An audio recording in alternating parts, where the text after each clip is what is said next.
and will put the Department of Justice of the United States back in the business of justice. We will double the Civil Rights Division and direct law enforcement to counter this extremism.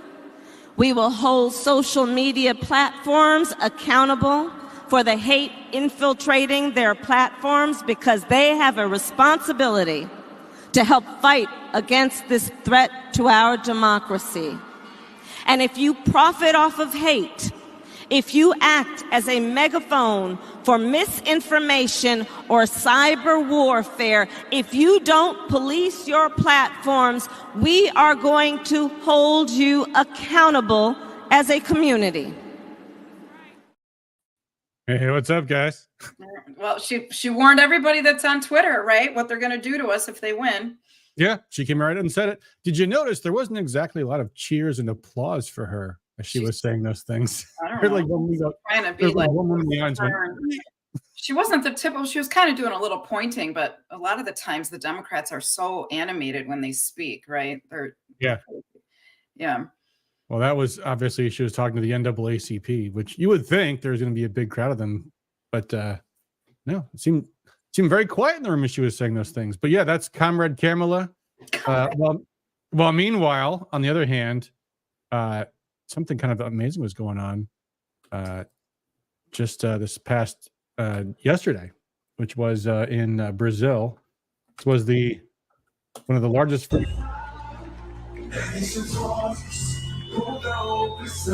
I don't doubt that's freaking enormous. Obviously, this is where this rogue judge has just banned X, and there is some clip I saw. I have it someplace where somebody took a photo of it. Or yeah, okay, here it is. Hold on, let me put this back up on the screen.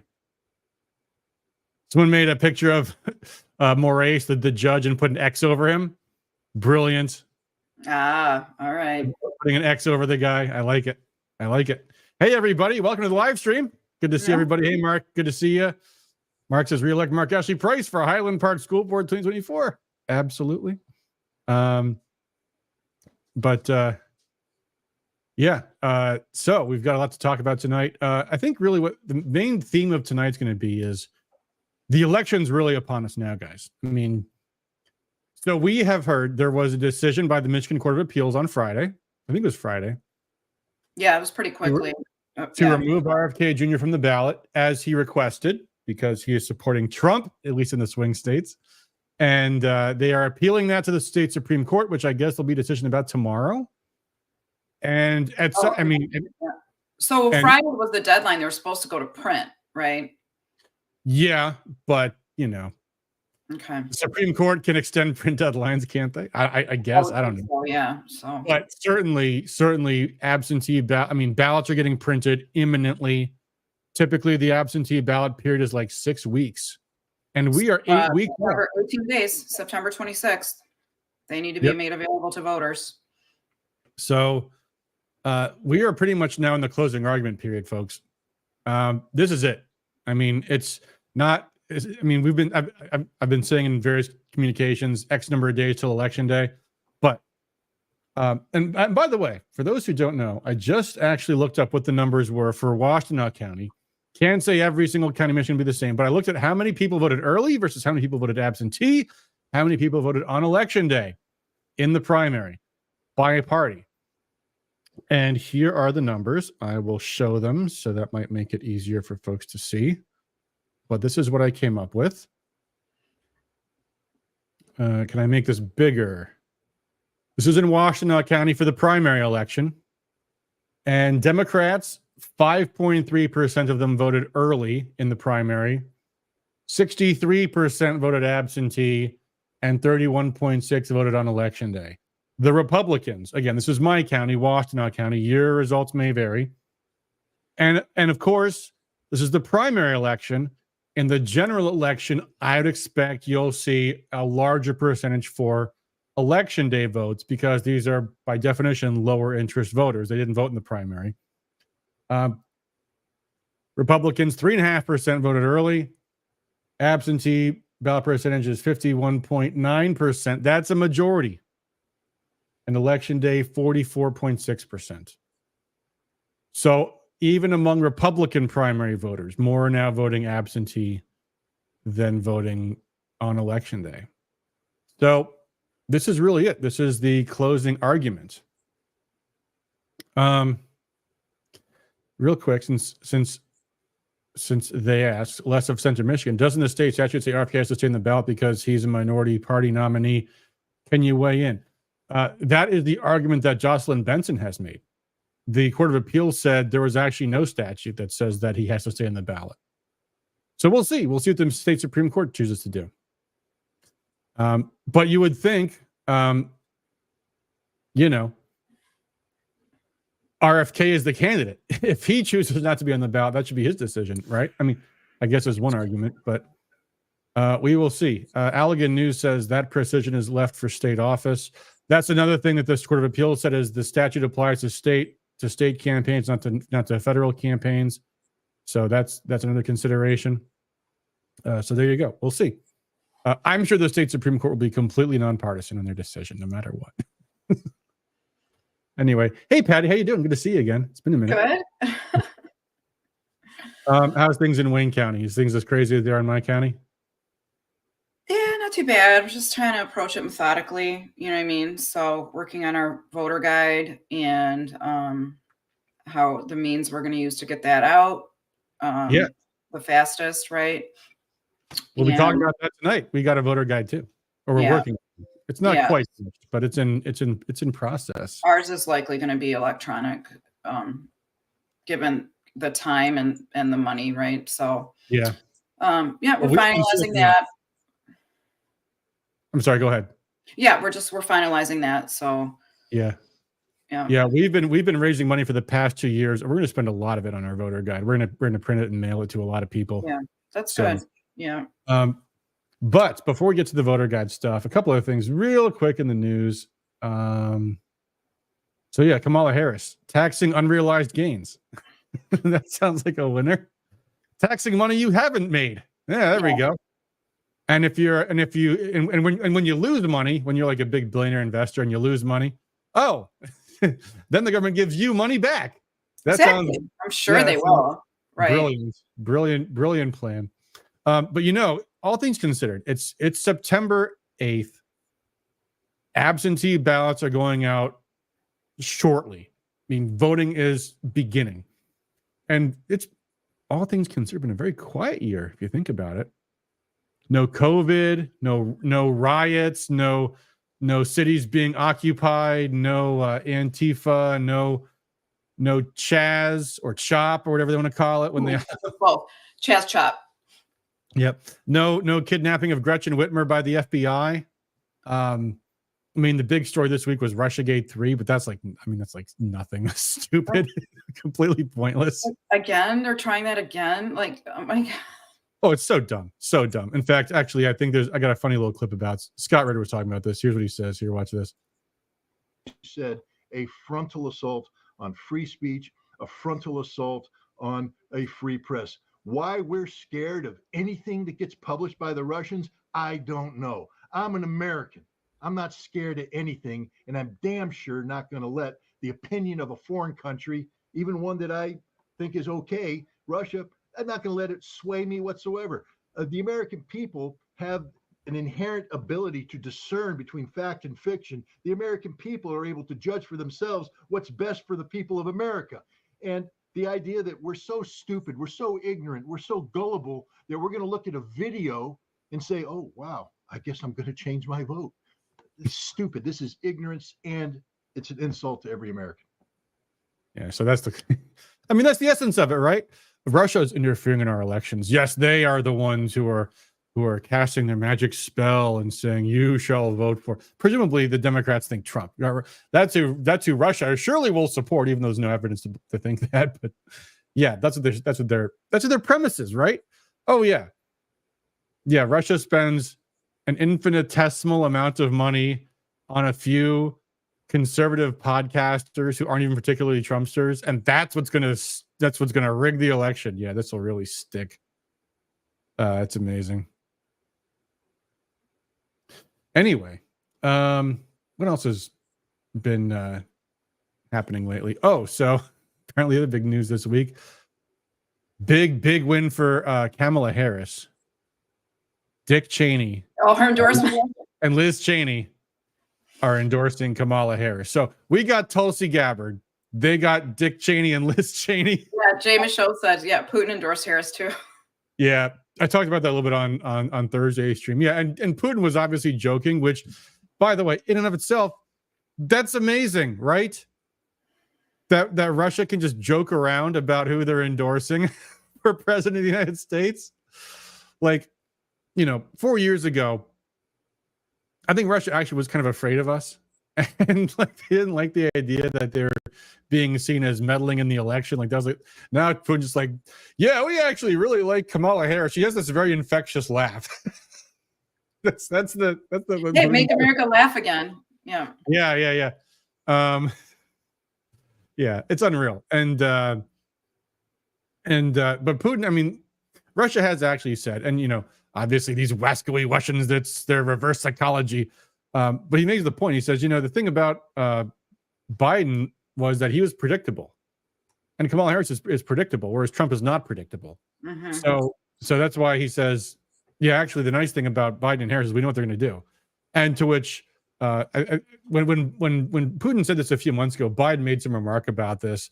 Was like, yeah, that's just Putin being manipulative, and Putin was just like, yeah, see, we knew he would say that. That was like his answer to it. I mean, but like I said, at the end of the day, this is weak sauce. This is nothing like, the FBI kidnapping Gretchen Whitmer and saying Trump supporters were trying to kidnap the governor of Michigan. This is not any kind of serious stuff.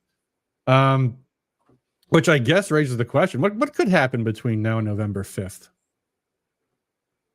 I don't think very much could, honestly. Well, do we still have an October surprise or whatever? Like Another pandemic, maybe. I mean, I think the surprise was supposed to be Trump being murdered a few months ago in Butler, Pennsylvania, and that didn't work out. So now they got nothing. So yeah, we'll see. Left of center says Russia did meddle in our election. Trump even sanctioned them for it himself. Yes, well, unfortunately, Trump has often gone where the media has taken him. Melanie Greenfield, Adam, why would you ask that? Well, whatever. Ask what? I guess ask what they might do. I think was what she was suggesting. Well, because you got to war game things, right? Like what would be up their sleeves? I think the big thing they have up their sleeves is Biden's going to resign and Kamala's going to become president. I think that's their. I think that's their big trick. I think that's one thing. Now, Biden doesn't want to resign, but that hasn't stopped them from making those kind of things happen before. So we'll see. Yeah, they could just forge the letter again. I mean, yeah. Trump Force 47 will have to become Trump Force 48. But I think that's going to be a big thing. Look, she's the first woman president, the first Black female president, and therefore, Hillary won't let that happen. Yeah, we'll see. I don't think the Clinton camp is going to let that one go. Well, we'll see. I predicted this a while ago. I have still yet seen nothing about it. So maybe I'm wrong. But I think, well, see, here's the thing. I think there's also a concern that if she becomes president, she might have to deal with a crisis. And that would really look bad. Because what's she going to do if there's like war they're in that breaks out? But I don't know. That might not be happening. I mean, I think in terms of like what's going on in Ukraine, I think it's going to be mostly more of the same between now and the election. It's going to Russia's just on the slow grind. They have never been like, let's try some kind of big maneuver. And so I don't think it's going to start now. I mean, things might accelerate. Russia's kind of more and more rapidly moving as Ukraine gets weaker and weaker. But so what? The media doesn't talk about it. The public doesn't know about it. It's not like a watershed, huge news story type thing. It's just going to keep on. They're going to keep on grinding, and it's going to go right through the election. I think there's nothing happening there. Maybe some crazy thing will happen in the Middle East, but that won't be to benefit Kamala, because Israel wants Trump to win, and Netanyahu is the one that like, is provoking things. Iran's taking advice from Russia, and Russia's like, slow down, don't do anything drastic, slow down, wait, go slow, don't do anything drastic. So that's not going to happen. Mm-hmm. So I think the terms of the election are pretty much set, other than if Kamala becomes president, which, who knows? Yeah. We shall see. I don't know. James Shard says, I'd be shocked if Biden were to agree to be only the second president ever to resign. Well, he didn't want to stand down for re-election either, but he did. Oh, on Rumble, Hitman says bird flu. Maybe we'll see. A little late though. I mean, remember, COVID took some time. And KLS85 says hello. Hey guys, just want to make sure you guys on Rumble know I do see you there. I do see you. StreamYard made a bunch of updates, but they still don't take Rumble. Unfortunately, I don't see the Rumble comments where I see everybody else's. So I'm sorry, folks. Nothing we can do about that. But there is one big event coming up, and that's the debate on Tuesday. Are you looking forward to it? I'm not sure if I'm going to watch. No? I don't know if I can bring myself to. What time is it on? 8? It must be 9. They're always at 9 because of the West Coast, isn't it? Right. Yeah. Folks in chat, correct me if I'm wrong. I'm pretty sure it's 9 o'clock. Left of Center says, live from the debate. I can't. I am being at a live debate watch party in my county for my county GOP. I don't know. I might try, but in the past, live streaming things at other people's locations does not work out well. But I will try. I will see if I can make it happen. And also, we did it once, and people, we were pausing and we were commenting, and people wanted us to be quiet. It's a little hard to. Yeah. Yeah, it's got to be like transformative and all that good stuff, which means you got to be talking. But I don't know, the last debate. We're talking and people can't hear the debate. So yeah, the last debate was pretty great. So, and this one could be too. I can't imagine Kamala being worse than Biden at that debate because, she's not the sharpest knife in the drawer, but she can complete a sentence. So, Well, yeah, I wonder if she's going to try that. I'm speaking. Yeah. Well, I read something on Twitter. Somebody was saying how, I don't know if they know the strategy or they think it would be good for her to take the approach like she's back being a prosecutor. Yeah. Kind of and treating Trump as the felon. I don't know. Yeah. I don't know what she's going to do. I just hope Trump doesn't. Well, there's been this big back and forth in this really stupid campaign by the Harris campaign to claim that Trump is so here's the story. Remember, at the first debate with Biden, the Biden campaign demanded that the mics be off and that they can't interrupt each other because they thought that would benefit Biden, that Trump couldn't interrupt Biden because they were so worried that Trump's interruptions would disrupt Biden's train of thought and throw him off. So they said no microphones, and that way it'll be more civil and better and great and everything. And Trump's like, yeah, sure. And it turned out it worked out great for Trump. It worked out amazingly well for Trump. And then now they've got this debate locked in, and Harris comes out and says, actually, want the mic to be on. We want to, because we want to, I want to play, the strong black woman thing. And so I want to interrupt Trump. And they're like, no, we're not going to change the rules now. Because, I'm surprised they didn't change it. Because it's ABC, right? I'm surprised they didn't change them for her. Yeah. So now the Harris campaign's like, Trump is too chicken to debate with the microphones on. It's like, yeah, sure. So whatever. Easy. Yeah. But I'm looking forward to the debate on Tuesday. Because, come on, really? The matter of, remember, Harris was the one that got absolutely destroyed in the Democrat debates by Tulsi. And she's working with Trump, right? She's prepping with him, Tulsi? Yeah. Oh, it's gonna be I hope he listens. That's all I got to say. I hope he listens. Yeah, I bet he will. And Trump's a great debater, too. Like that, Trump was great at defying expectations at that debate. I think he's gonna be great this time, too. So anyway. Yeah, in 2020, he wasn't good in the first debate, remember? And the second debate, it was too late.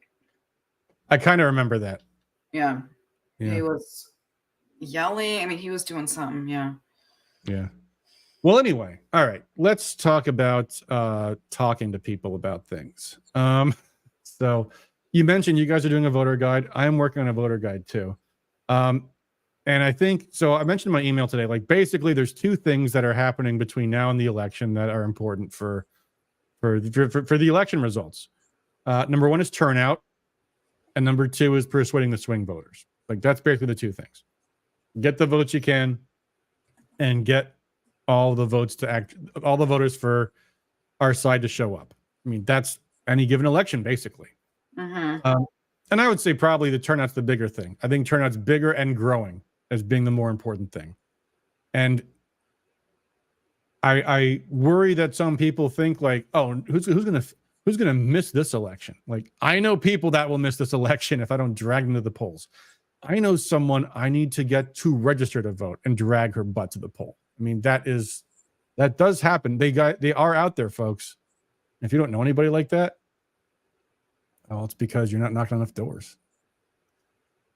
But tonight, let's talk a little bit about messaging and getting the vote out for Trump. So, where do I want to start with this? I guess the first thing to start with is these three types of voters: the saints, the sinners, the savables. Let's not confuse the sinners for savables. I'm not trying to win a debate with a Democrat because they're not going to change their mind between now and November. They've had their whole life to decide. I'm talking about the people that are genuinely not sure. And again, folks, like, people have complicated feelings about Trump and about Biden and don't know what they feel about Harris. So there are a lot of people whose votes are still in play out there. Jay says there are people that hate both presidential candidates and won't vote at all for any candidate because of that. Yeah. But some might be persuaded to vote, actually. You know, when they say I hate both presidential candidates, I've said I hate Trump before. Doesn't mean I won't vote for him. But there are these favorable people out there. So in terms of how you reach them, I think there's basically two things. There's basically two ways: face-to-face, door-to-door, talking to people one-on-one, and there's mail. And because people do read mail. I don't think people read email and even texts. Like, I mean, I get a lot of political texts, which texts have been an up-and-coming medium in political marketing. Mine are all not going straight to spam. And I'm not reading them because I'm getting so many of them. So is that your experience, Patty? Getting texts? I don't have a spam box on my texting. Do you on your on your Droid? Yeah. Oh yeah. I don't. In iPhone, yeah, everything just comes in, unless I just don't have it set up. I didn't set mine up. I just get messages that say message sent to spam. Message sent to spam. And I get tons of those. Well, I just know I'm sick and tired of the text messages. Like 10 a day, and I'm constantly like, stop. And it doesn't stop. No. It doesn't stop. And it's like, Marco Ruby, I mean, it's all over the country. Leave me alone. I got local things I'm worried about. I'm not sending my money all over the country. Yeah. And even if someone actually opens your text, they're just going to glance at it for 1 second. That's why I say face-to-face and mail. Mail sometimes can work. Now, when I say mail sometimes can work, actually, I've got an example on my desk here. This is, I just lost a screen. This is a mail piece I'd probably glance at and throw away, except if I wasn't a political junkie. Here's what I got some time ago. Oh, it's got my address on it. Let me cover that up. And it's got a picture of my state rep on it, Regina Miller, corruption, Democrat Attorney General Dana Nessel accused the Democrat-led legislature of corruption. Sure she did. There's a footnote there someplace. You know, short little, we call these slicks. I'm sure you guys have gotten lots of these. 11 by 6, very short points, some very fine print there. Paid for by. Okay. Yeah, paid for by. This is by the Michigan Freedom Network, whoever that is. Could be the Michigan Freedom Fund, or could be somebody completely different. Who knows? Whatever. And these, I think, people glance at and throw away. And they're written like that too. They're like very short to the point, Rep. Reggie Miller chooses special interests and their money over Michigan families. Co-sponsored a bill that would allow her political allies to give virtually unlimited amounts of money to her own campaign. Voted to give money meant for Southeast Michigan schools to her political allies instead. Supported major tax breaks for Chinese Communist Party-linked companies. This is probably all true, but I think here's the problem, and this is, I think, the issue that people have when they're talking to voters. They have seen so many ads like these from both sides, but by November, that they just tune it all out. They're like, yeah, maybe, I don't know. I've heard a bunch of stuff like this over and over and over and over again. And I think that's the real shortcoming that a lot of our messaging has now. I mean, I'm not saying any individual person's messaging, but I think where we now are in this trap is arguing about these details, and I'm not saying these are not important things, but when you say voted to give money meant for Southeast Michigan schools to her political allies instead, true, but voters have heard these kind of allegations so many times they tune them out. So how do you get their attention, I guess, is the question. So I have some ideas about this. First off is like kind of big picture stuff. Actually, let me back up. I've got let me show you what I'm doing for our mailing. This is our voter guide, or at least part of it, in draft format. This is an 11 by 17 page of an 8-page voter guide we've got. This is like going to be a little newspaper, basically. It's going to be on newsprint. And this is like one of 8 pages. And we're going to have all these different local candidates on it. So we've got candidates for state house, candidates for, you see this page had the state Supreme Court and the state board of ed. Then I've got this page that's got the state house candidates on it. And we're going to have a page for not federal candidates, actually. We've been advised that our county party will have issues with talking about promoting federal candidates, which is fine by me because I don't want to promote Mike Rogers anyway. And, you know, and Trump, well, I'll tell you how we're going to talk about Trump. Let's talk about the local candidates. So we've got a lot of space for local candidates. We've got a sample ballot on it, but then we've got a little bit of space set aside for kind of like the closing argument, basically. What's the 1, 2, 3 points we want to make to voters on kind of the big picture issues? And I think that's the first thing, is get away from the topics that are the things that are being beaten to death in the TV and in the internet news, in the internet ads and slicks that you get in the mail and all the rest of this stuff, and just go big picture. So I'll show you, and this is only in draft format, but here, this is kind of what I've been working on for kind of like the cover here. This is like the cover that we're working on here. And on the ballot, prosperity, freedom, and justice, like big idea. And you know, this comes from, are you guys familiar with there was this kind of famous book by this guy, his name was H-A-I-D-T, called The Righteous Mind, and talking about like the different values that Republicans and Democrats have. And he says, you know, all people, and especially liberals, care about, as a value, caring versus harming people. Liberty and freedom is a big important thing to everybody, but they mean different things to different people. And then justice and fairness are a big thing. Then there's other values that conservatives have, but liberals really don't, like loyalty and authority and tradition. And those things don't exist in liberals' minds. But those are the big things. So that's where we get to this prosperity, freedom, and justice. So here's how I kind of frame this. And again, there's no point in relitigating the issues that are being heard 100 billion times in the news media, because people have heard all these things, and they're just to hear it one more time. That's not going to do anything. So here's what I say. And again, we're going to probably edit this. This is not the final version, but just getting to the gist of it. This is no longer a contest between two competing sets of values, but between the Republican Party of American values and a party with no values at all. So now, in some of you are going to say, "Oh, that's partisan hackery," you know, and obviously a part of it is. Part of it is. What's American values mean? But let's look at this here. Consider throughout the year, the so-called Democratic Party has scrambled to sabotage democracy. This, I think, is a slamming issue right here. Democrats are not democratic at all. They are anti-democratic. And so one thing I've been thinking about cooking around for like in another message is, yes, because if you ever Democrats say this, they say this all the time. Democracy is on the ballot this year. You've heard this. Our democracy in the ballot. Yes, indeed it is. Their democracy is. It's just we're not part of it.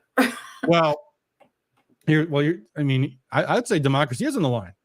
However, just not in the way that they mean. What they say. Now, I can hear you guys in the chat right now. I know you're typing this right now. Excuse me, Adam. We're not a democracy. We're a republic.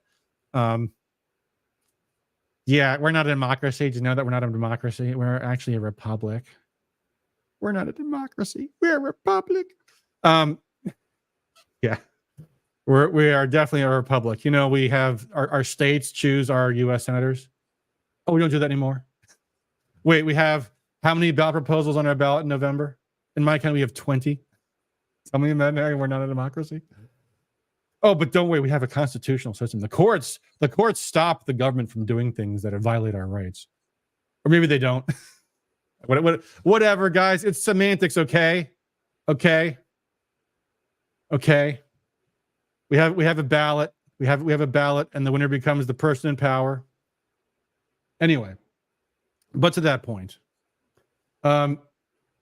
consider throughout the year, the so-called Democratic Party has scrambled to sabotage democracy. Within their own party, they blocked anybody from challenging Joe Biden for the nomination, notably Robert F. Kennedy Jr., who ran on a working class platform. And again, so here's the thing. What does that mean? Well, RFK is out there reminding America what that means, folks, as is Tulsi.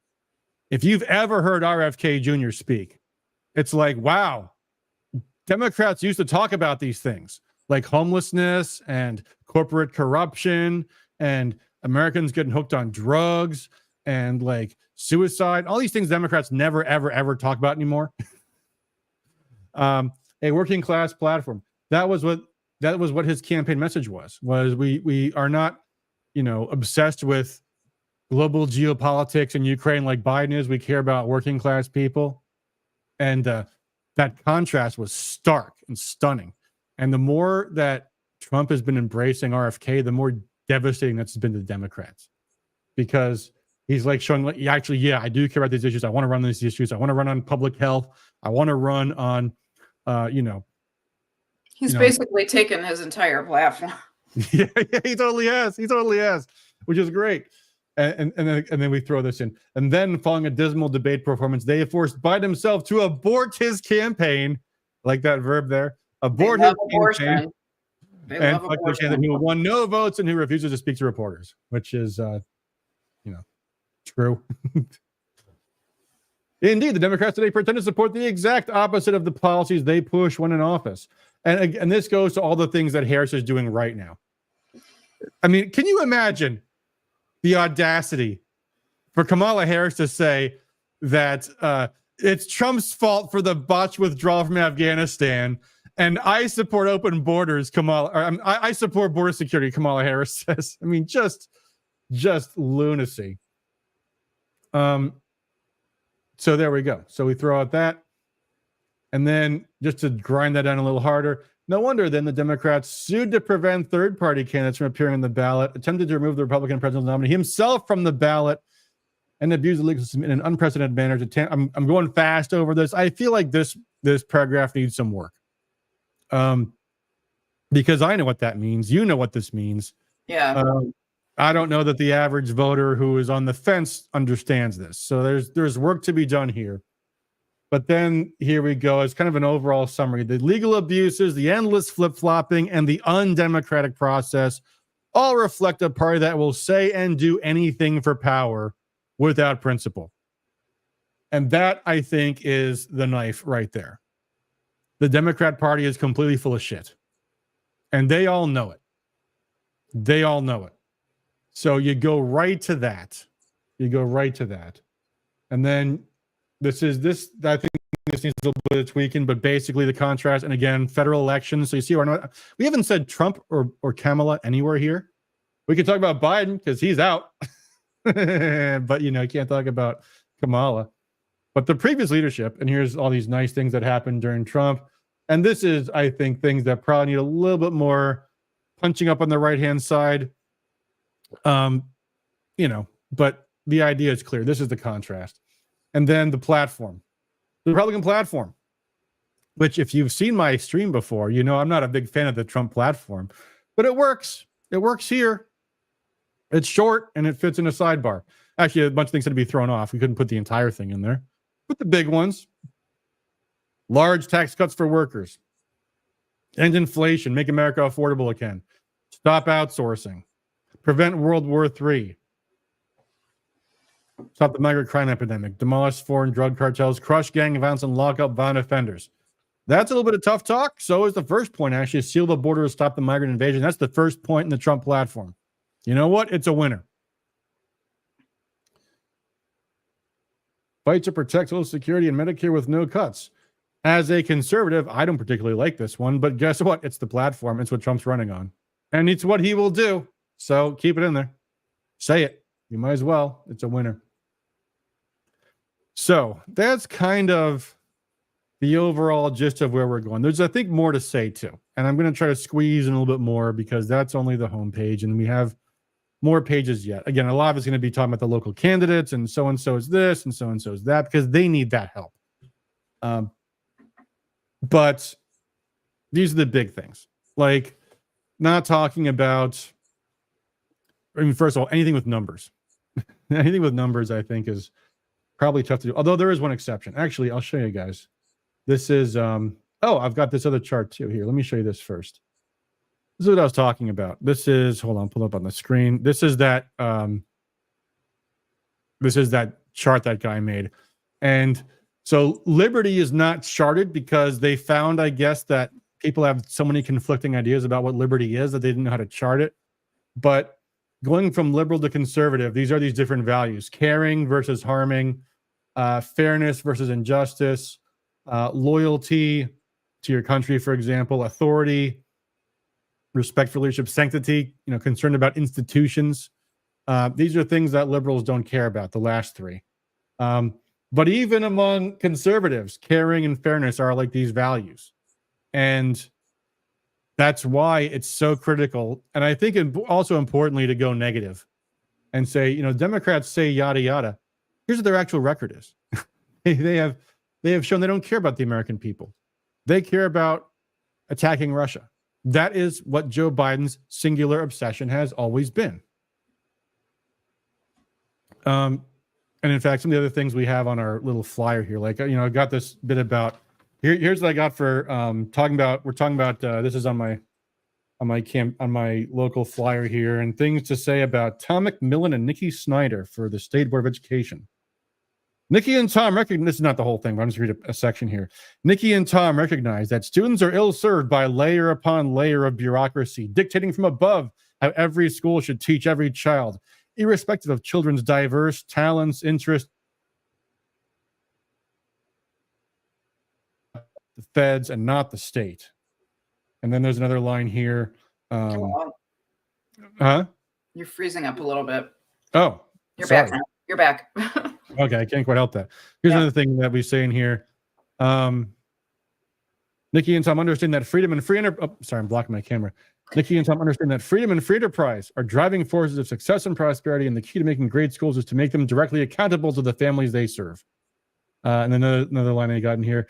They have defended us in the minority, fighting one-size-fits-none Common Core and high-stakes testing, fighting attacks on parental rights, attacks on charter schools and choice, and fighting for transparency and accountability to parents. Things like that. Like the picture you're painting is the Democrats are loyal to their constituents, which are the special interests, the bureaucrats. That's the angle, and that's the theme in all these things. And to get into current events and talk about tax policy and to talk about, those kind of issues, it's just too technical. Like, it's got to be big picture stuff. It's got to be, look at what they're doing. They're trying to put Trump in prison. they're trying to create an atmosphere of fear and hatred. Anyways, the other thing I said this before, I'll say it again. Numbers are your enemy. Don't talk about numbers, but I have one exception for that, and that is not that. This. Average interest expense on the U.S. government debt now over $3 billion per day. Doubled in the last 2.5 years. Doubled in the last 2.5 years. The biggest government expense now is interest on the debt. We have spent so much money that we can't afford anymore. Now you might say, well, Republicans spent money too. Yes, the debt and deficit increased under every administration, going back to the 1990s. But now we've crossed the line. And this is dramatic. This is dramatic. $1.5 billion per day to stop just to stave off the debt virus. Just to stave off the debt virus. It's amazing. Left of center, do you and Patty support the free IVF, in vitro fertilization? Classic Democrat technique. Change the subject. Hey, you know what? Trump said it's gonna. He said it's gonna be free. Yeah, She's not she or he or whatever. I'm sorry, I don't know who you are, but I don't support free anything. I don't support free anything. Yeah. Whatever. I'm not the one running for office though, so what does it matter what I say? You know. And I'm too old to have a kid. So. Yeah. I actually kept up some Rumble chat. Sorry guys, let me read some of these. Charlotte Cosmic says Democrats love democracy. They didn't even get to pick president. The party told them the idiot on the ballot is Harris. Mob rules. KLSC 85 says Democrats love authoritarianism. They would love a one-party government. They love to tell us how to live while exempting themselves. Interesting you say that, KLSC. See, that's where I think, I'm disagreeing with you, but as a messaging tactic, this is where you've got to be very careful. This is where the nuance and the details matter. Would I put that on my flyer? Let me read that again. Democrats love authoritarianism. They would love a one-party government. They love to tell us how to live while exempting themselves. That's the kind of thing that if you show that by example is powerful. But if you say that by itself, it comes across as partisan hacking, name calling kind of stuff. That's where, and even that, like, okay, so like there's a very famous example of this. Gretchen Whitmer was hanging out at a restaurant with a bunch of friends, not wearing masks while everybody else was locked down. That worked. That was a good hit in 2022. Probably less so now. This is where, again, we have to, everything that you communicate to a voter right now, you have to assume is already something they know because they've been inundated for the past year, and introducing new information is not going to work. The angle has to be at this point is this is where we are, and you know it because you've seen it, you've heard it, you know it. You know they've tried to lock up their opponent. You know they've tried to stop anybody from being on the ballot for their own political purposes. That's why they've attacked the Green Party. That's why they attacked RFK. Now they want him on the ballot because they think that's going to help them. Everything that they do is to benefit themselves politically. And by the way, here's a few more things they've done to benefit themselves politically. $1.5 billion in corporate welfare. That's on my flyer someplace. Oh yeah, here we go. I got a another little passage about Democrats here. The top, one of those things, spending $1.5 billion in taxpayer money in corporate welfare subsidies. I want to build this out a little bit and say more about this because that's a big theme. Everything the Democrats do benefits themselves politically. They don't do anything if it doesn't benefit themselves politically. Except abortion. That's the only exception. Kill black babies. That they will do. But besides that, they only do things that benefit themselves politically. So $1.5 billion for the corporate cronies, repeal right to work to create another, cash cow for, forced union dues to go benefit themselves politically. We have on here, here's a funny one. Democrats passed a law Act 242 of 2023, I give them the number so they can believe it, to allow for political contributions to be taken directly out of workers' paychecks. That's funny. That's one worth pointing out right there. Public Act 242 of 2023. Look it up. They passed a law to allow for payroll deductions to go directly into political campaigns. So much for that get money out of politics stuff, huh? You see, that's the kind of thing. That's like something that, okay, that's something voters don't know about, but you start with what they do know. Democrats are cynical political operatives. And here's this thing that shows how full of shit they are. They passed a law, Public Act 242 of 2023, to allow for direct payroll deductions to go to political spending. That's the kind of thing you slam them on. So, anyway, other things I think are bad pitfalls. Anything involving numbers.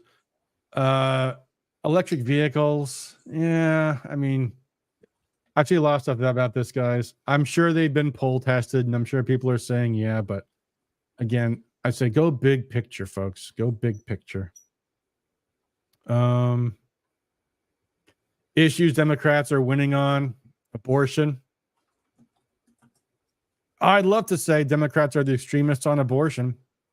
They're the ones that want to have late-term abortion, dismemberment abortion, all that kind of stuff. These are not issues we're winning on. That's not the place to go. Mm-hmm.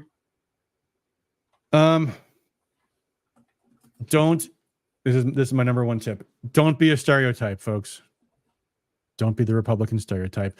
It's like there's this comedian who he was asked about what it was tax. It's like a lot of comedians, he says, when they get into a routine that works, they stick with it. Whenever I hear the media talking about my routine, I change it. I don't want to be pigeonholed. You don't want to be the conservative stereotype. So, like, the number one thing is they want you to be outraged. Don't be outraged. Be confident. Humor, ridicule, satire. That'd be a great thing to do. Make a letter, make a letter, and say, I've been a lifelong Republican, but this year I think I want to support Kamala Harris. Let me tell you why. You see, I was a big fan of the Iraq War, and a lot of Trump really brought this virulent notion into the GOP that we should put America first. And I was a big kill the Iraqis. And now Kamala Harris has got the endorsement of Dick Cheney and Liz Cheney. And I gotta say, I love globalism. I love, I love the idea that we're spending money on wars we can't win. And so when Dick Cheney endorsed Kamala Harris, that was it for me, folks. And use humor. Yeah, make them laugh. Make them laugh. Talk about the things they don't want you talking about. Like the fact that Kamala Harris has only one skill at all. And that's, blowjobs. Gross, dude. Okay, maybe don't say that. But don't let voters forget that, because it's true. How'd she get to be Attorney General of California? I think that's a failing message. I don't. She's bad enough on her own without trying to whatever. Americans care about the future of the country, and they don't want someone who's completely unqualified. How's Kamala Harris going to negotiate trade deals and peace deals when her only qualification is she slept her way to the top? I would absolutely use that. Like, what's Kamala Harris think about the Middle East crisis? She can't say. Why can't she say? Because she's unqualified. Like, it's funny. It's biting. What are they going to do? Vote against you because you talked about it? It's the truth. Isn't it? That's how that San Francisco political machine works, right? I think there's a lot more other things we could say without going there.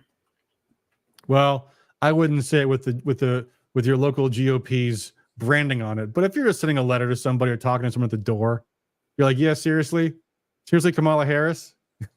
What are you going to do? Maybe lose a vote. Left of Center says, my number one issue is that people are working 3 jobs, 60 plus hours a week, and still can't afford the basics of life, but the GOP won't even support minimum wage increases. Meanwhile, CEOs are making billions. Well, here's the thing, Left of Center. If you have a minimum wage increase, you'll probably lost one of those 3 jobs. So, okay. Don't give voters an economics lecture. That won't work. If they think raising the minimum wage will mean more money, then they don't understand economics. They're not going to learn from talking to you. So don't even bother that. Left of Center says that's terrible messaging, and Patty is right. Women hate that assumption, especially knowing what it's like to be in a male-dominated workplace. Well, here's the thing about that too. We have an emotional reaction to messaging, and we have an intellectual reaction to messaging. The emotional reaction goes away over time. The intellectual reaction remains. And people might be upset and offended by you being crass about it. But then they think, when I want to vote for president, they're thinking, I do want someone that's going to be more capable. Yeah, but we have a lot of things we can call her out on besides going there. Yeah. Don't mansplain, Adam. Patty is right. Okay, well, I guess I guess my years of experience and I don't know. I like a lot of Naomi Wolf stuff on Twitter, and she talks about our messaging all the time and how that it's just a failing message. And like that account says, I mean, you see it all the time at work, and people say that kind of stuff, and it's not true. Whatever. I mean, that we know is true. I mean, the guy has said it, but still, there's plenty of other things we can talk about besides looking like that and going after that. And to the same point, I didn't appreciate JD Vance and all this stuff like, oh, she doesn't have kids. Well, I don't have kids. I got no skin in the game. Sorry. That was just no. I think it wouldn't work if Kamala Harris was articulate on anything at all, but when she's a complete bird brain, then the message resonates. Talk about how she's a bird brain. You don't have to say that she's whatever you said. I'm not going to repeat it. Yeah, okay. So that's from a woman how that lands, and I'm telling you how our stuff landed. That stuff, no, a lot of people we know don't have kids, and I know he tried to put it in context and all that stuff, but you don't have kids. I don't have kids. So many of our friends don't have kids, and we're out here fighting the good fight. Doesn't mean that there's a lot of people who have kids who use their kids as an excuse. I don't have time to do politics. I got my kid. You know what I mean? So all this crap, that doesn't mean anything. They should care more. I don't care if they're 5 years old or 9 years old and you're taking them to all these sports that are not going to fucking matter in the big scheme of things. Your kid's not going to be a professional athlete, but your kid's going to grow up. I'm thinking of some people I know right now. You know what I mean? And these people are like, oh, I got to take them to this event and this event. I'm like, enough. Well, the thing is, though, it's not that their kids are going to be sports stars. It's that they want to spend time with them while they're growing up because they know that time is limited. I get that. And I wasn't offended about JD Vance because I understand where he was coming from. I know what he meant by that. So I don't know. KLS 85 says heels up foreign policy would be to let foreign leaders screw her and then she will screw us. All right. Your point is well taken, Patty. And guess what? There's plenty of things we can say. I'm not going to put this on my flyer. I'm not going to do that. I know better. Hitman 48 says, just look at the border bill. They blame Republicans for not helping pass. That was full of fat, big time. So, okay, that's an example of where I wouldn't go, because this is something that politicians do all the time in every campaign, in every race, especially for Congress, Senate, governor. So-and-so didn't support such and such. And we've all heard this, and there's always a reason. It's always like there was a bill that got stuffed full of pork, and it was this, it was that. Politicians play these kind of games all the time. And I think a lot of people are numb to it. This is why I say go for the big ideas and get into the weeds about, there was a border bill. The Democrats are saying there was a great border bill that the Republicans opposed. Therefore, Republicans don't support border security. And voters are like, yeah, right. If you want to argue with that, again, you're in the weeds. You are in the weeds. That's just not the place to go. Yeah, and then Hitman has another comment about electric vehicles and stuff. And again, I get it. You want to talk about electric vehicles? They annoy me, but they're not the issue that people are going to go to the ballot box and decide who they're going to vote for president about is electric vehicles. Yeah, big ticket issues, guys. And the big ticket issue is our democracy. Free speech is a huge issue. Free speech is a huge issue. The Democrats want to and that's what that clip we saw in the beginning. They want to criminalize dissent. I don't even know how to answer this. Dash says, "Does the MAGA party follow the bylaws of the Republicans?" I don't even know where you're going with that, buddy. Cosmic on Rumble says, "What about globalists monopolizing recourses and going after natural fuel and coal, driving high prices, DTE and consumers' energy, jacking up the cost, making whatever they want, giving us blackouts, ESG." Wow, that's a lot. Let me try to distill that into something simpler. There are three kinds of issue arguments: features, benefits, and values. Features. It's a tax on coal. It is a clean energy bill, something like that. It is a description. That's what a feature is. It's a descriptor. Benefits. Let's see. What do we have here? Driving up high prices, DT in consumers, jacking up the cost of electricity. So I guess what you would say is, all these electric vehicle subsidies and this Green New Deal driving up the cost of energy. These are benefits and costs. Those are those kind of arguments. Values arguments are things that go to people's core. Why do you hate the poor? Because the poor people are going to suffer if their electric bill is tripled. The Democrats are masters at making values arguments. They're gonna put women in chains because they won't let them kill their babies.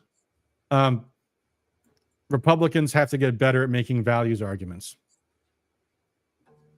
It's important that parents have the ultimate say in what their kids' future is. It's not good when bureaucrats are depriving parents of their choice in, what sex their child is, things like that. Make values arguments about this. So let me go back to the original question. What about globalists monopolizing resources? Excuse me, I got an itchy nose here. I don't know about globalism. If you know about globalism, you are a Trump supporter already. I mean, that's where that goes. What I would say is, and I don't even know if energy is the right place to go in the presidential race. I know it's an important issue. I'm not saying it isn't. I'm saying energy bills are a tough sell because you're getting towards numbers. You're going towards numbers. You're arguing about numbers. And Democrats will say, "Oh, it's the Republicans' numbers that are bad and our numbers are good." And Republicans say our numbers are good and their numbers are bad. Someone's right. There is an absolute truth, and an economist can tell you what it is. But in an election season where people are getting bombarded from both sides, that kind of stuff doesn't work. You got to go with values. And that's where you go with the undeniable stuff. Joe Biden shut down our energy independence, and Kamala Harris was happy about that. Broad strokes. Democrats oppose energy, period. And people can relate to that. Everywhere you go up north, shut down Line 5. We don't need it. Oh, really? You don't need propane? You don't need liquid natural gas? We don't need natural gas in Michigan, apparently. They can relate to that because they've seen it. They know it. But the first thing Biden did when he got elected, shut down drilling. They know it.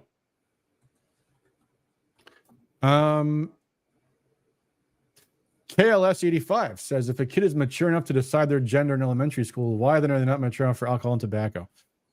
That's a double-edged sword there. There's a libertarian that might say, yeah, why aren't they? Maybe they should be allowed to choose tobacco. Hitman 48 says, you bash her on the border because it was her only job for 3.5 years and she did nothing. I would say more broadly. Yeah. Kamala Harris is trying to run away from the Joe Biden record. She was his second in command the entire time. That's a huge thing. How can she pretend that? How can she run for change when the Democrats have been in power? The Democrats are in power. The Democrats had full control for 2 years and mostly control for the next 2. U.S. Senate, full control, 4 years. So again, go bigger, guys. Yeah, the border's out of control. And again, here's an issue where this goes to the bigger issue. The bigger issue is the gaslighting. The Democrats are trying to say now that they care about the border security. Are they? I mean, come on. Can any voter really believe that? I mean, that's like, how stupid are you guys to believe that? Oh yeah, actually, the Democrats really do care about border security. Sure, they do. Dash keeps on this thread. Is the MAGA party and the Republican Party the same? The MAGA party does not exist. So no. Randy Marsh says Kamala hired 2 BlackRock advisors to help with the campaign and the economy. Yeah. See, that's a guilt by association thing. Again, I know what BlackRock is. Maybe a voter might, but hired somebody. That's the Democrats have this big idea that they're going to win this election by tarring Trump with Project 2025. Like the guilt by association thing is, it's weak sauce, guys. I mean, that's a thing to slam back on. Democrats have so weak of an argument that they're trying to paint Trump with a policy that's not even his. Don't even name it. We know what they're talking about. Project 2025.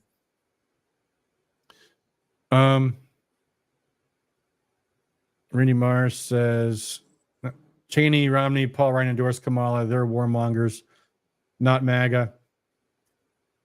This is true, but this is not, I think, a swing voter argument right there. In fact, I think it's a bad argument because you're reminding them that there's dissension among the GOP. Now, again, good dissension. That like I said, we're trading Cheney for Tulsi. I'll take that any day of the week. But is that an argument for a swing voter? Nah, that's inside baseball of them, I think. I've been yammering for a long time. What do you think about all this, Patty? What's your thoughts on your closing argument? If you had an elevator pitch for a swing voter, what would you say to them? Are you better off now than you were 4 years ago? Yes. Bingo. That's exactly right. I said something the other day. I think it was on Thursday's stream. Maybe it was last Sunday's stream. I don't know. The unspoken but very, very often implied bargain the Democrats struck with the American people in 2020 was vote Trump out and things will go back to normal again. Yep. That was what they said constantly. Vote Trump out, things will go back to normal again. That was their pitch. And it was, of course, it was a complete lie because they were the source of all the hatred and the psychosis and the rioting. And between you and me, I'd say the virus too. Right, Anthony Fauci? But I mean, that's conspiracy theories. But of course, things did not quiet down and go away because that was not how that works. Because they were the source of the angst and the tension and the hatred. And because we put them in power, we only got that much more of it. And my Patriot says the Biden-Harris record, the most suicides ever in a year, 50,000 numbers, most numbers. And look, I'm not disputing your facts. I'm telling you guys, Democrats have their facts. We have ours. One side's telling the truth. One side's lying. Or maybe we're both exaggerating a little bit. We're all cherry picking. Either way, voters tune it out. Numbers bad. Patty Wright, are you better off now than you were 4 years ago? That's where it is. Yeah. I mean, it's simplistic, but I Yeah. don't know. I mean, it's What's the price of gas like? What's the price of bread like? What's the price of everything like? They just took half your money. mhm. That's a number. Half. They just took half your life savings. The government did. Was that corresponding with? Oh, double the national debt we're paying in interest every day. Dash says only took 24 months of lockdowns to take over our markets with monopolists. I don't quite follow that, but okay. KLC 85. How normal are things now? Right. Yep. Charlotte Cosmic says Harris is part of the Epstein cult, child sex trafficker, and a drug runner for the cartel. She helped abortion clinic and got caught selling body parts. Very true stuff. Very unavailing things for. Again, guys, you guys are watching our stream tonight because you're not normal people. Okay. And voters sense that. Don't play into the stereotype. I've got a blind lunch date next Friday with some kind of liberal Democrat. We shall see. Now, here's how this happened, by the way. So I was a volunteer at the art fair, and a woman comes up. She says, "I work at the U of M Art Museum, and we have this project we're doing called We Need to Talk, where we pair Republicans and Democrats together to try to get a civil conversation going." I'm like, "Yeah, sure, fuck it, why not? Because I'll talk to anybody. I don't care. So let's do it." So I signed up, and I got this. It's coming up on Friday. I have no idea who the person I'm talking to is. Might not be even a woman. I don't know. But it's going to be at the art museum, and we will sit down and chat about things. And, I have to assume it's going to be, well, I can imagine what this person's going to say. It'll be like talking to my parents, basically. And I assume she's probably got a whole sheet written out of what her answers will be for what I'm going to say about this and that. And my mission is to subvert her expectations. That's all I care about. Like, I'm going to come and say, I don't give a shit what you think about me. Like, that's what's going to happen. I'm thinking like I might sit down and be like, I actually do think I might vote Democrat, because actually this whole year's taught me people need to be ruled over. Like, I was raised in a Democrat household. We were taught we were better than everybody else. And I really got into the Ron Paul thing, like believing in liberty and believing in people and the common good of man and all that stuff. And I'm just like, yeah, fuck these people. I'm ready to be a Democrat again. Something like that. I don't know. That's not how it's going to go. Conversations never go the way you expect them to go. But my starting point is, don't be Mr. Stereotypical Republican. Try to be funny. Try to be lighthearted. Try not to let things get to you. And see how. Worst case, we walk away feeling the exact same way we did when we started. So, which is what normally is what happens. So who cares? So we'll see. Who knows? Maybe they'll have a camera on us and they're watching us because this is part of their project, is to study us and I have no show right now. She's probably watching you right now. Oh, who knows? I don't know. Like I said, it might not even be a she. Might be a they. Who knows? Dash, we are dependent upon oil because Bush and elector picked president. Yeah, sure. Oh, are we back to 2000? Yeah. Yep. Everything that happened since 2000 was the result of that election. KLC 85 says, this is Holocaust 2.0. Guys, I'm begging you. This is the point of communication. Lighten up. Okay. Trying to reach the undecided voters means come across as a normal person. Please try. Like, that's the whole idea. That's the whole idea of this thing is we're normal. Look at all these normal people running for office. Normal. So-and-so served as news director of community relations. She served in an education trust and blah, blah. Normal people. This guy's a truck driver. Normal guy. Business owner. Chamber of Commerce. Normal guy. Look at these great normal guys. Better than these radical, extreme, crazy Democrats. You guys want to talk about, the deep state globalists, neocons, and poisoning the water and stuff.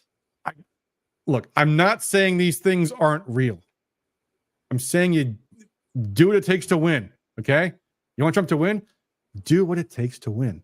That means try your very best to be normal. I'm begging you. Okay? Say what will endear you to voters. Okay? That's what the Democrats are good at, guys. You ever been to a Democrat town hall? They're great at being like normal people. They really have no problem putting on that face. But you guys don't want to do that, do you? You don't want to, because it's not in your nature. But if your nature is to win, you want Trump to be elected, do what it takes, okay? Talk about those kitchen table issues, not child sex trafficking and Jeffrey Epstein, okay? Just saying. Just saying.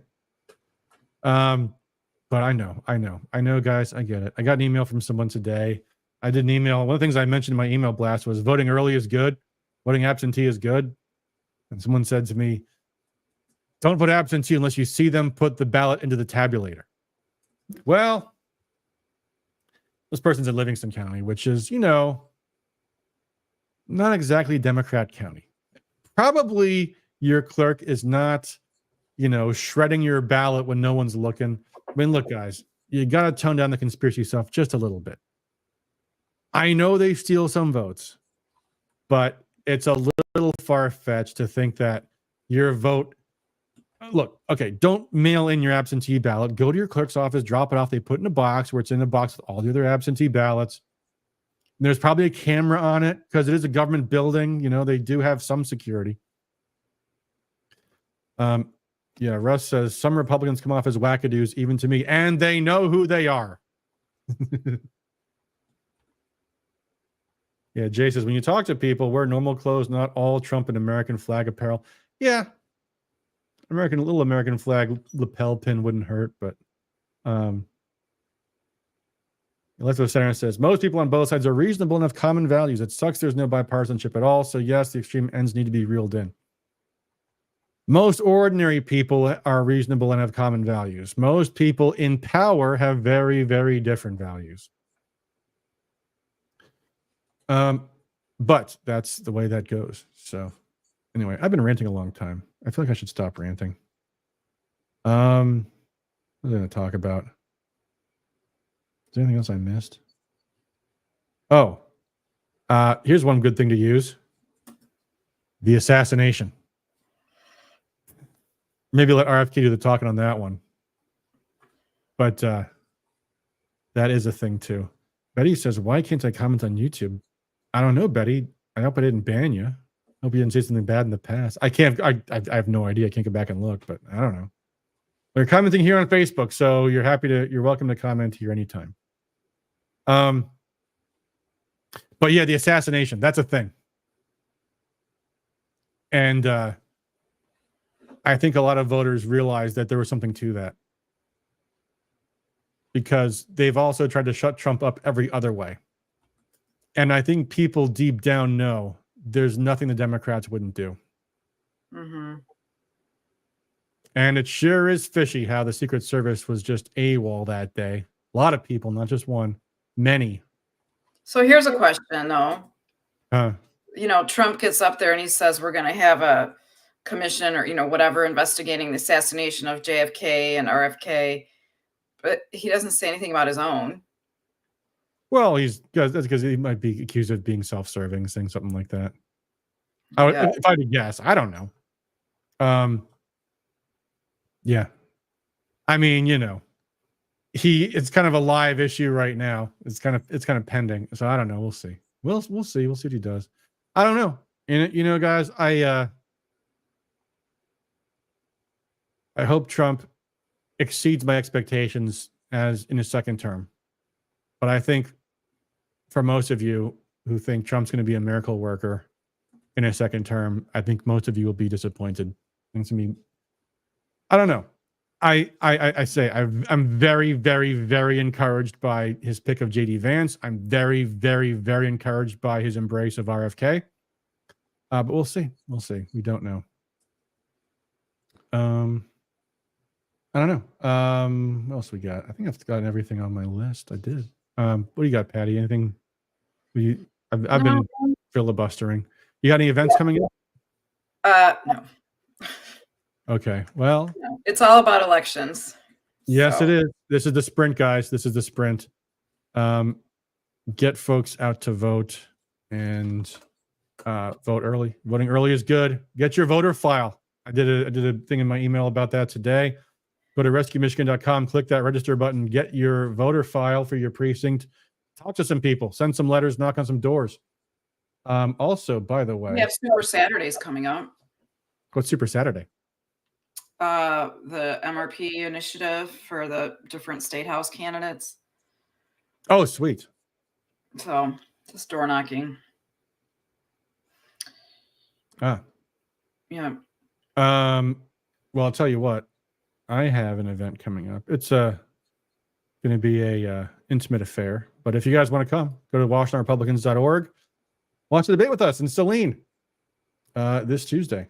If you, we probably won't be live streaming, but we will be watching it there. So you can come join us there. Beautiful house, and it's going to be real nice. Oh, it's at a house? Yeah, South Place. We had our hog roast there last summer. We have a hog roast coming up there. Oh, the hog roast. Okay. Yeah. He's got a really nice pole barn. I And remember that. it's got good room. So yeah, you can go to WashingtonRepublicans.org and you can RSVP there. Please RSVP. Don't just show up because we might run out of space. Mark Ashley Price says, re-elect Mark Ashley Price for Highland Park School Board 2024. Jay Mashad says the speediest appearance of the story of Trump's attempted assassination from the news cycle has been almost as shocking as the shooting itself. Yeah. Another thing to talk about too. Yeah. Very bizarre. And again, guys, big picture, undeniable issues. Media in the tank for Harris. Like, that's a big story. That's a thing that people should be thinking about. Like, that the entire mass media is so corrupt that they all are ignoring even that crazy story. Like, that's how biased they are. It's nuts. Let's what Senator says. Scott McMahon and I were discussing if you'd vote for Mike Rogers. Well, I've said all I have to say about Mike Rogers. I've mentioned what I've answered that question on the show in the past, and I don't want to dwell on that, but I'll certainly answer the question. I'll tell you how I voted after the election. Dash says, did Stormy run on the same ticket as Mike Johnson and David Duke for Vitter's seat? I doubt it. I don't think Stormy Daniels ever ran as a Republican. Russ Jennings says, party at Trump 47 Jackson office, doors at 7:30, food and beverage free to attend. There you go. So if you're in the South Central Michigan, Jackson, Trump 47 office, doors at 7:30. I'll bet a lot of the Trump 47 offices are having debate watch parties. Yeah, they are. So good. Three in Wayne County are. They sent an email out recently. I can't imagine it topping the last debate, but we'll see. It could. Would it be funny if after the debate the Democrats are like, "Hey, Kamala, you gotta step out of the race real quick. Let's get Joe Biden back in. He's more." Oh my God! Stop. All right, I think we're done for tonight. Thank you for joining me, Patty. It's been fun as always. Yeah. Thank you guys for tuning in. If you have things to say about messaging that I missed, feel free to leave a comment. And of course, hit the like button, the share, and subscribe, all that good stuff. By the way, late last night on YouTube, I got a message from YouTube saying, we've detected you're using ad blocker and you've only got 2 videos left to watch before you can't use YouTube anymore because we've detected your ad blocker. And then like an hour later, my ad blocker was working like normal again. So apparently that didn't work anymore. So there you go. Dash says, look that up. No, thank you. Mike Johnson, third in line for president. Yes, he is. That the Speaker of the House is third in line for the presidency. No. If you have a claim to make about Stormy Daniels being on the same ticket, whatever. This is not your show. This is my show. Whatever. Stormy Daniels, I don't understand. She ran for, what are they talking about? I don't know. I don't know. This is, I think, well, I'm not going to call names. All right, guys. This is it for us for tonight. Until next time. And I'm sure there'll be a soon next time. I mean, certainly next Sunday, possibly something during the week. I don't know. Until then, thank you guys for tuning in. Thanks for all you do for liberty. Go to rescuemichigan.com, get your voter file, knock on some doors, talk to some voters, win the election. 58 days left. And a lot of them are voting early. So 18 days left. Yeah. Well, I mean, still half the people vote on election day. So, but nonetheless, every day counts. Every day counts. All right, guys. Till next time. Peace.